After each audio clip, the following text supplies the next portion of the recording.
Coming up tonight, gunned down, another death on the streets of the capital as the NFA calls for stiffer penalties associated with gun violence. Plus, the organizer for responsible governance weighing in on the advancement of anti-corruption legislation.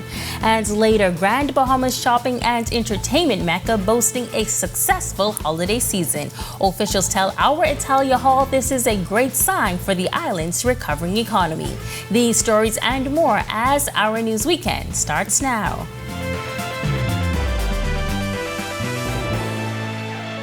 This is Our News Weekend. Thank you so much for joining us tonight. I'm Megan Shepard. The National Firearms Association is tonight urging tougher penalties amidst a deadly start to the year in the capital with 7 murders in 6 days, all linked to gun violence. We'll tell you what the NFA chief says needs to be done in a moment. But now to that latest homicide happening in the inner city. Authorities say the tragic incident unfolded around 2:30 Saturday afternoon at a 2-story green and white residence located just north of Lewis and East Streets on the western side of the road. That's where Chief Superintendent Crispin Skipping says a tall man, reportedly dressed in dark clothing, fatally shot another man at the residence before fleeing the scene, heading south in a white vehicle. We're not certain of the circumstances surrounding the shooting. Officers have recovered a firearm along with ammunition, and so we are in the preliminary stages of our investigations into this particular matter. Chief Superintendent Skipping's making a plea for shared responsibility in the fight against crime, urging private citizens and civic organizations to actively engage in the battle. Each person has a part to play in the fight against crime. What we see happening did not happen overnight. This started years ago when we failed to rear our children, when we failed to instill values and morals and teach them to have respect for people and their property. We have got to go back to basics as a country. And as I indicated, no man is an island. If we want to fix it, we must work together.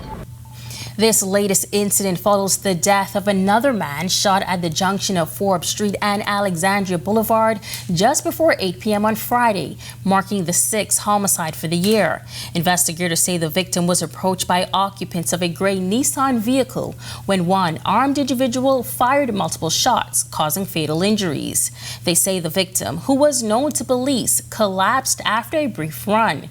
Emergency crews arrived, but the victim showed no signs of life. Police say the deceased, previously detained for a serious offense, was not being electronically monitored. They are now urging members of the Nassau Village community to come forward with any information that may help their investigation. Meanwhile, the National Firearm Association is pushing for tougher penalties and increased enforcement to combat illegal firearm ownership. The call comes in the wake of those 7 murders in the capital within the first 6 days of the year, all linked to gun violence. In a recent interview with Our News, NFA Director Virgil Thurston Stirrup stressed the need to swiftly implement harsher measures to address the alarming trend. Right now, I don't think the penalties are stiff enough to discourage persons from owning an illegal firearm. You know what I mean? So if you raise the penalties and enforce the penalties, I think that would be a great step in curbing it. But trying to stop it, it has been tried worldwide, and it's big business. And so once monies are involved, even persons you believe may not get involved in it just because of the lucrativeness of the business, they'll get involved in illegal arms trafficking. But if you increase the penalties, I think a lot of people will think twice. Firearms on the streets of New Providence have long been a concern for authorities, given the island's history as a hotspot for gun violence. In 2023, the murder count reached triple digits, with a substantial majority linked to gun violence. Stirrup acknowledging the challenge of halting gun trafficking throughout the Bahamas. Well, it's a worldwide phenomenon when it comes to arms smuggling. So the Bahamas on its own can't stop it, because we have a porous open border. We have miles and miles of ocean, a lot of ports that are unmanned, And so really stopping firearms from coming into the country is a challenge.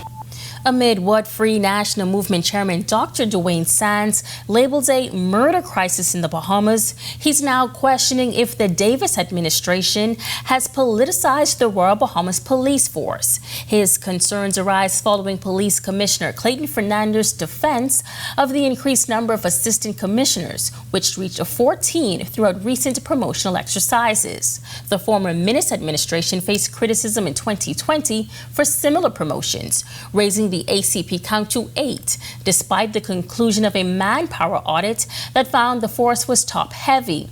Dr. Sands is tonight also questioning the effectiveness. The Bahamian public have to ask whether or not this administration has politicized the police force and whether they are making the Royal Bahamas Police Force less effective by the choices and the decisions and the appointments that they have made and continue to make.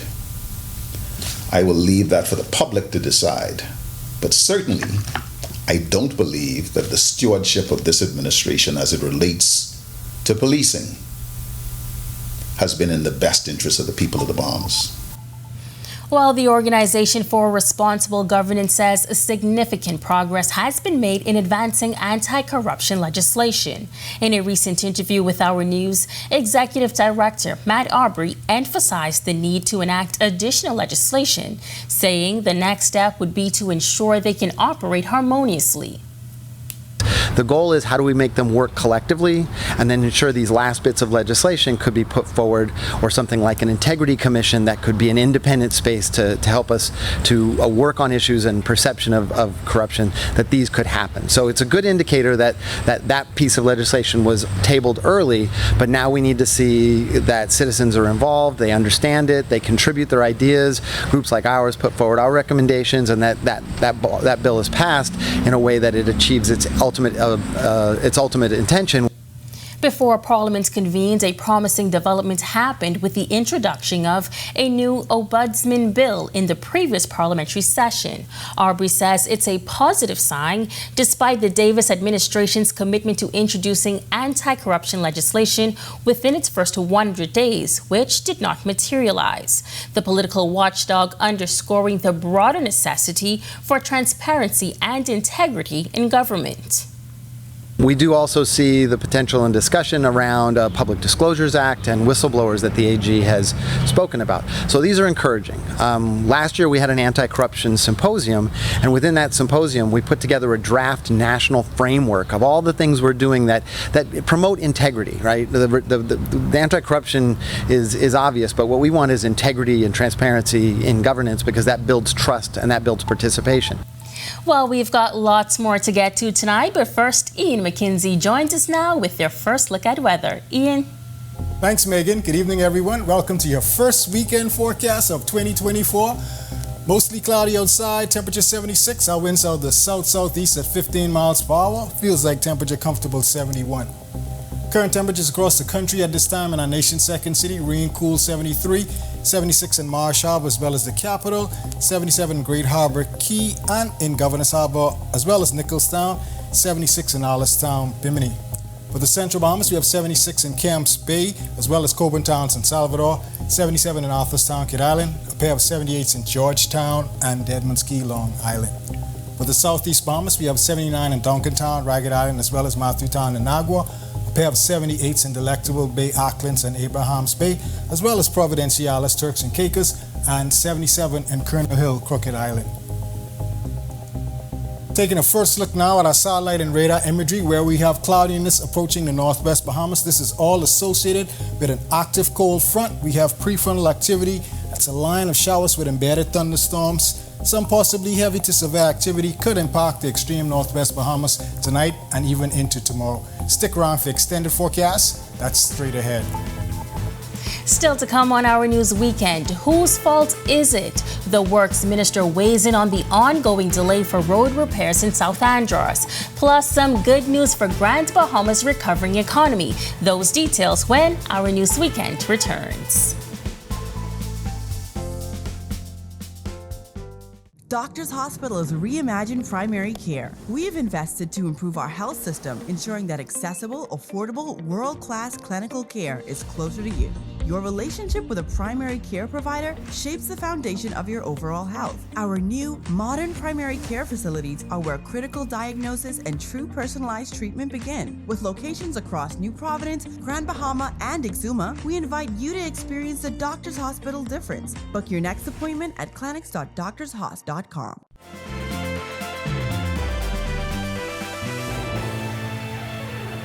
Works and Family Island Affairs Minister Chloe Sweeting responding to that protest held by residents this week in South Andros. The cause?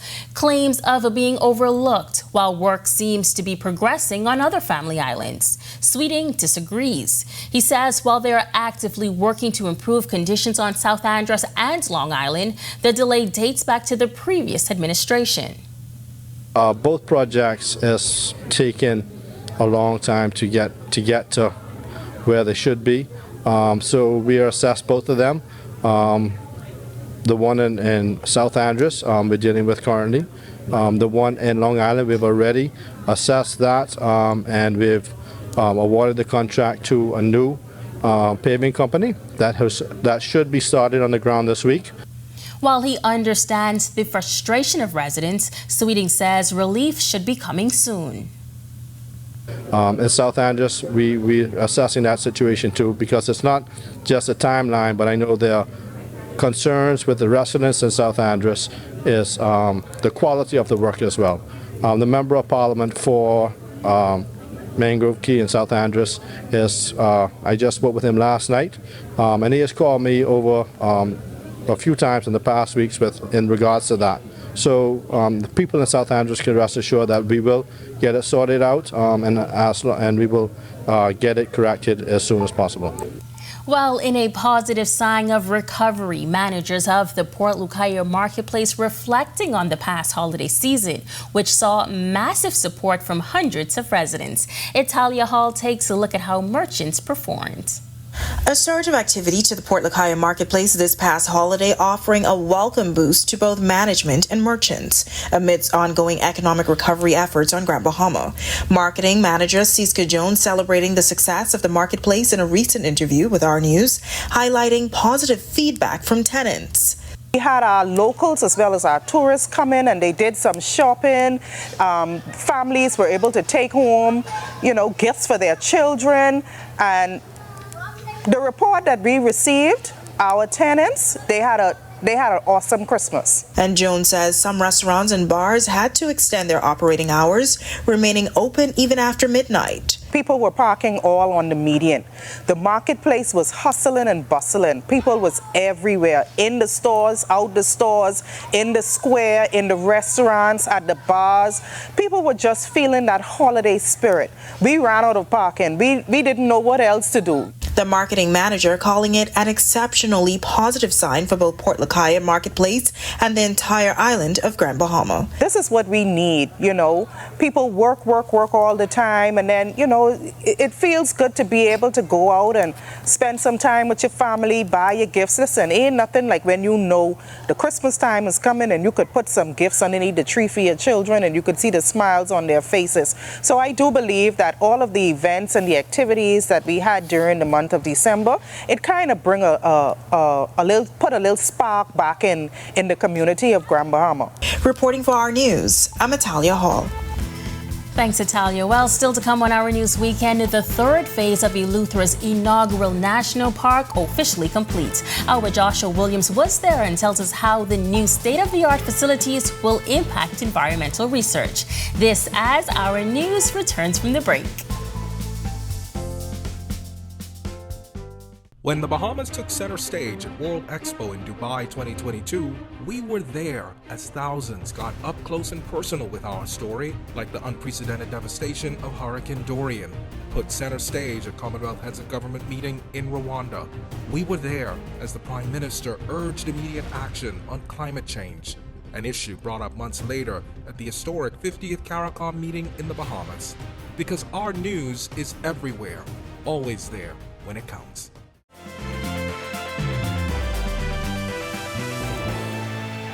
Welcome back. preservation, education, connectivity, and economic enhancement, all define the mission of Eleuthera's inaugural national park. Situated in Governor's Harbor, Eleuthera, the site has recently concluded its third phase opening. Our Joshua Williams was on the island as the ribbon was cut and tells us how its impact is expected to extend beyond its borders.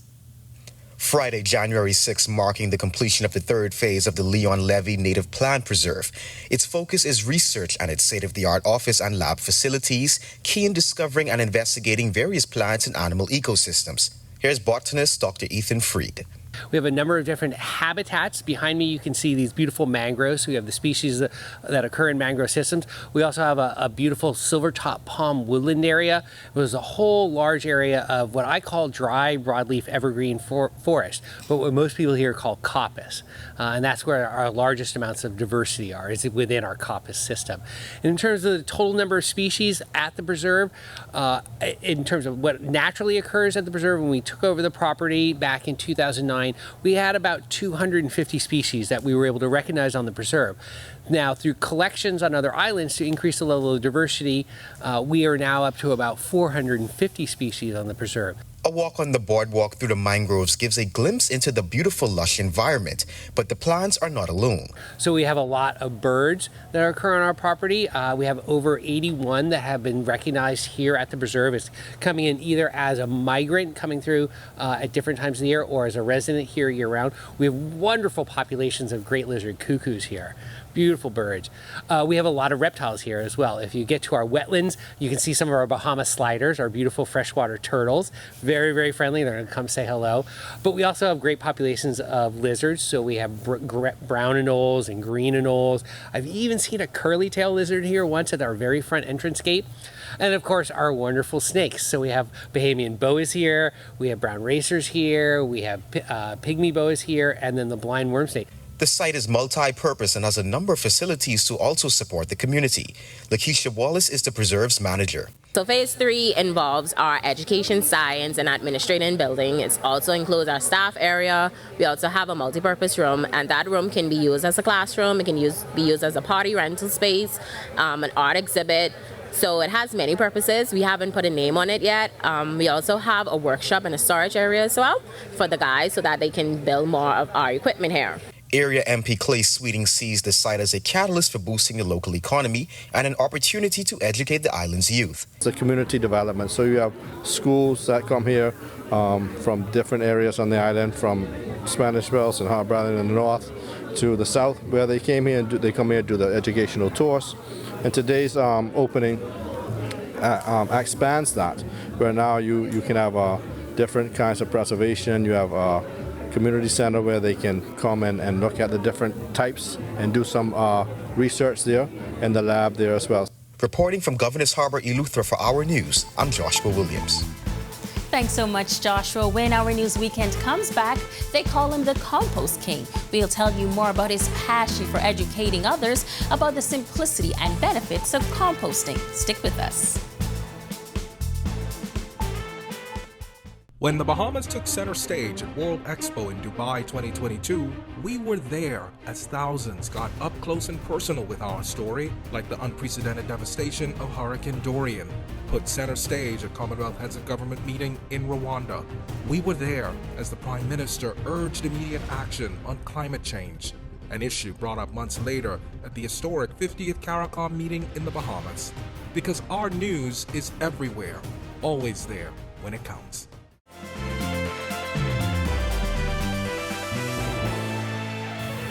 Thanks for sticking with us. Meteorologist Ian McKenzie is back now with your extended weather forecast. Ian. Thanks, Megan. Welcome back, everyone. Here's a look now at your extended forecast, where we have cloudiness, some showers, and embedded thunderstorms associated with this cold front that's racing into the northwest Bahamas at this time. Elsewhere, we have high pressure dominating the central and southeast Bahamas. Boating forecast, still a bit rough out there at this time. Small craft advisory for the northwest Bahamas. Winds will be south to southwest 15 to 20. Gusty at times, seas 4 to 7, but up to 8 feet offshore. Low tide at 9:26 p.m. tonight. High at 4:01 a.m. tomorrow morning. Central and southeast Bahamas, small craft should use caution again. Winds east to southeast 15 to 20. Seas 4 to 7 feet over the ocean. Here's a look now at your national forecast. And in your extended forecast, that cold front should continue to trigger some showers, possible isolated thunderstorms across the area into Monday. Clearing Tuesday, another cold front should race into the northwest Bahamas on Wednesday, contributing to those shower activity. Thursday through the weekend, we're looking at clearing conditions as high pressure is expected to build in its wake. That's a look at your evening forecast. Make it a great, safe, fun night, everyone. Well, Our News has been keen on promoting sustainability with a weekly focus on numerous local efforts and initiatives that airs every Thursday called Sustainability First. And this week, we got to meet Nicholas Fox, also known as the Compost King. Fox introduced us to his Christmas tree collection for composting project, now in its third year. His company Soul and Soil offering eco-friendly disposable options. The certified operations manager telling Our News he was first inspired to begin composting by a high school teacher. I realized that we had a waste problem. It was honestly my high school teacher who told me, if you want to make money, start farming, but I didn't have soil to grow, and since I like to solve problems, I decided, well, if I don't have soil, I'm just going to make it. Yeah, once I started getting into the process of learning how to make compost and regenerative agriculture, I realized that composting is a lot deeper than one would think, and it became my passion. And Fox says he hopes the content he shares, now accessible across all his social media platforms, can serve as a valuable resource in educating people about the simplicity and benefits of composting. Anybody can do it in their backyard, and it saves you so much money, so much time, so much headache.